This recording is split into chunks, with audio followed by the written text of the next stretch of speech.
In the deserts of Arabia, an insurgency war was raging years before I got to France.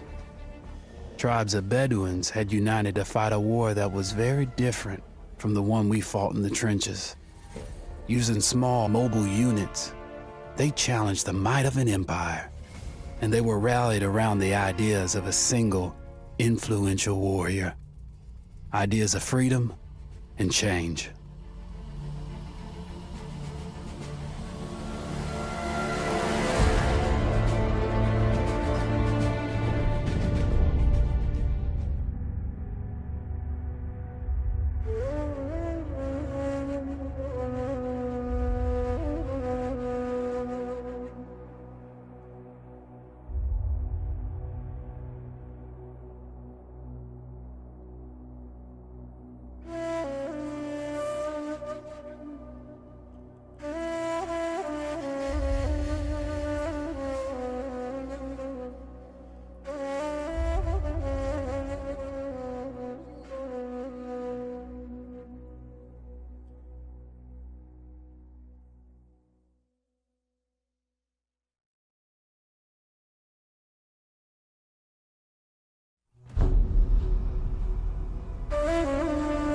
The Arabian Desert, a vast ocean of drifting sands and scorched, sun-baked rocks. Beneath these endless dunes, oil, the lifeblood of our new mechanical century. For more than 400 years, the Ottoman Empire has ruled these lands, controlling all that's to be found here. But the Ottomans do not rule unopposed. Small bands of Bedouin rebels have united to overthrow the empire. They strike without warning and then vanish into the desert. Fighting alongside them is a lone British officer whose exploits have earned him wide renown. The world has taken to calling this man Lawrence of Arabia. In the desert, you rely on good planning, but you also hope for a dash of luck. And luck was with us when we learned of a recently derailed Ottoman train carrying a most interesting piece of cargo.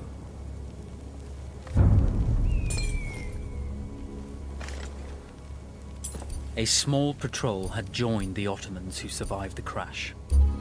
Together, they guarded the wreckage and waited for reinforcements.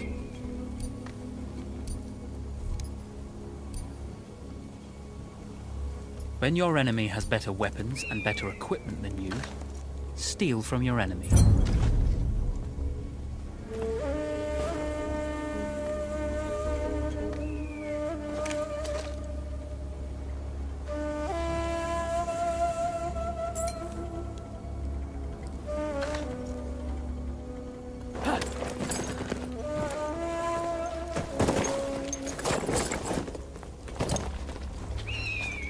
A lone fighter has just one advantage over a large enemy force.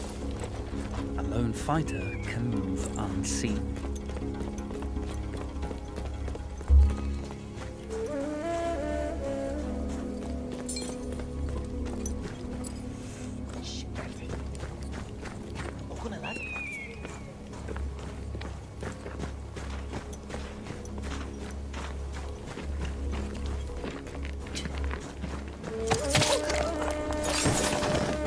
Tribesmen fought unconventionally, using weapons they knew well. Endurance, individual intelligence, and courage were their primary assets.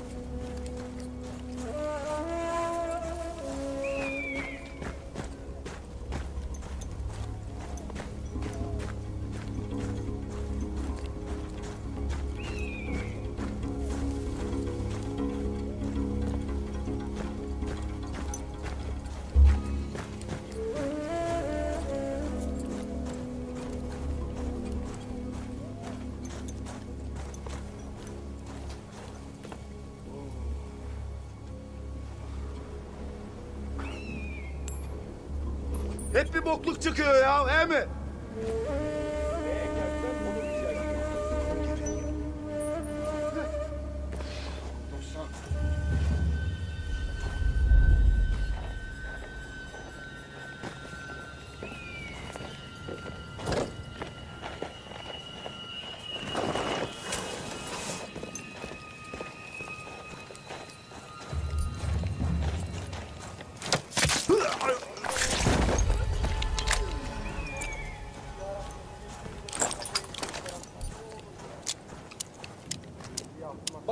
There's a world of difference between seeing something and having it in your own two hands.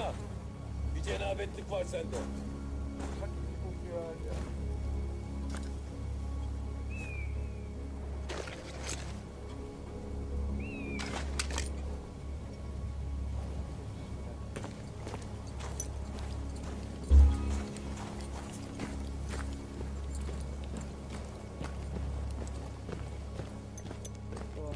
Temizleseydim iyiydi.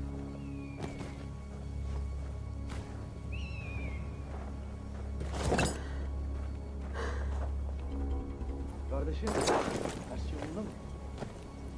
Baktı balık yan gider.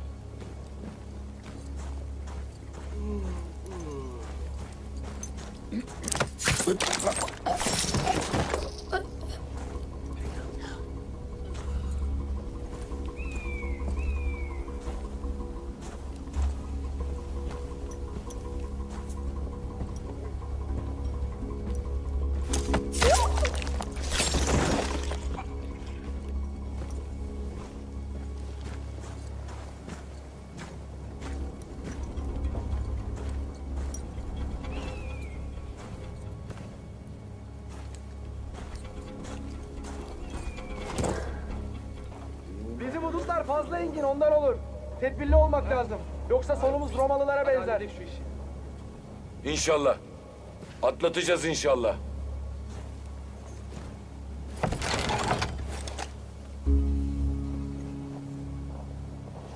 Nasıl gidiyor?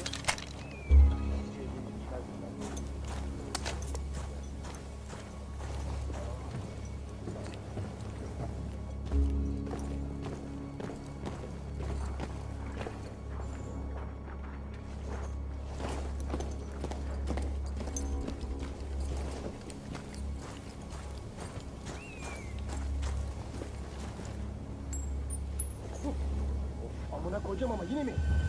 Anlam.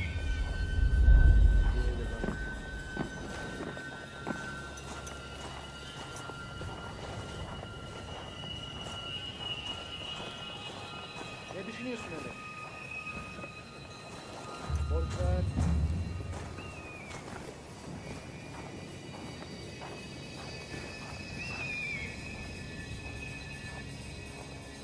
Yüzbaşı beni sevmiyor.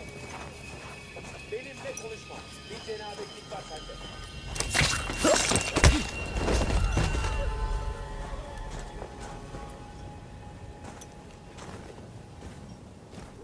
Gözlerine ne oldu ya?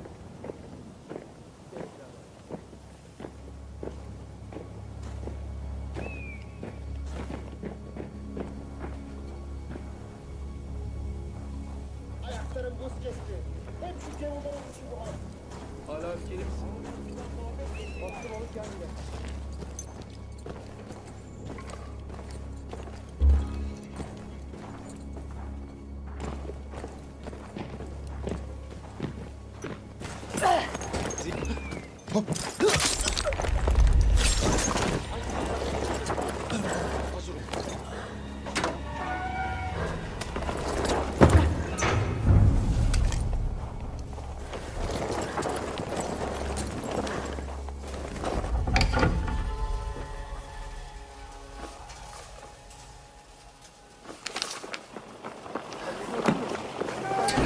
Vaziyetini bozma. Come out!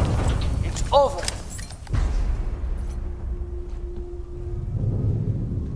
Well, you did not think we would be fast enough to catch you here, did you? Lawrence of Arabia.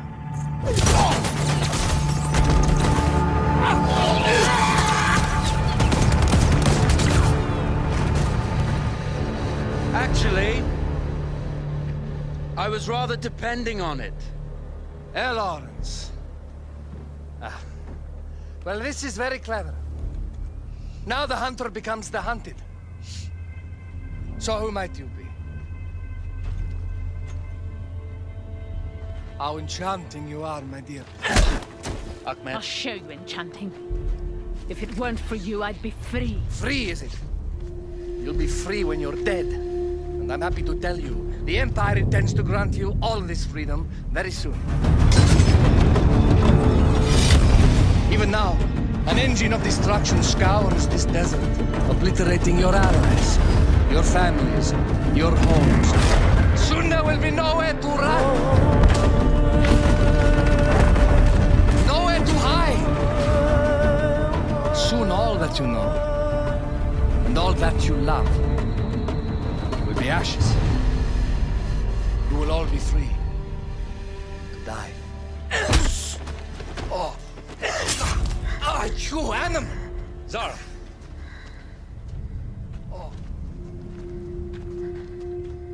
Now, I understand that you would like nothing more than to strip the flesh from that man's feet and send him off into the desert naked to die. But think about it. You're right. I'm sorry. My friend here, she can be a little brusque. You're going to tell me how to lie to your train, so we can lure it into a trap and destroy it. Impossible. To even begin to talk to that train, you would need an entire book of communication codes. Oh, like this one, you mean? You can never stop the progress of machines. One day, the whole world will take your lands and the precious black gold beneath its sands. We shall see, my friend.